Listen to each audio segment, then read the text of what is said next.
நம் சூரிய மண்டலத்தில் லட்சக்கணக்கான பாறைகள் இப்போதே பறந்து கொண்டிருக்கின்றன என்று சொன்னால் நம்புவீர்களா?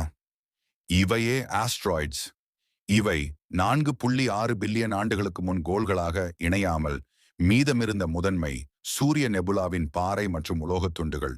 சில மீட்டர் அளவிலிருந்து நூற்றுக்கணக்கான கிலோமீட்டர் அகலமுள்ள பெரிய பாறைகள் வரை இருக்கும். பெரும்பாலானவை செவ்வாய் மற்றும் வியாழன் இடையிலான அஸ்டராய்ட் பெல்ட்டில் வசிக்கின்றன. சில நேரங்களில் பெரிய அஸ்டராய்ட்ஸ் பாதையை விட்டு விலகி நம்மை நோக்கி வருகின்றன. அவற்றிலிருந்து பிரியும் சிறிய துண்டுகள் மீட்டியராய்ட்ஸ். இவை பூமியின் வளிமண்டலத்தில் நுழைந்தால் மீட்டோரோ, தரையை அடைந்தால் அது மீட்டோரிட். 66 மில்லியன் ஆண்டுகளுக்கு முன் ஒரு பெரிய அஸ்டராய்ட் பூமியை தாக்கி அந்த இம்பாக்ட் டைனோசர்களை அழித்தது போல இன்னும் பல பாறைகள் சூரியனை சுற்றி கொண்டிருக்கின்றன. இந்த பழமையான விண்வெளி துண்டுகளுடன் நாமும் ஒரே மண்டலத்தை பகிர்ந்து கொள்கிறோம் என்பது ஆச்சரியம் அல்லவா? இன்னும் பல விண்வெளி ரகசியங்கள் தெரிஞ்சுக்க சப்ஸ்கிரைப் பண்ணுங்க.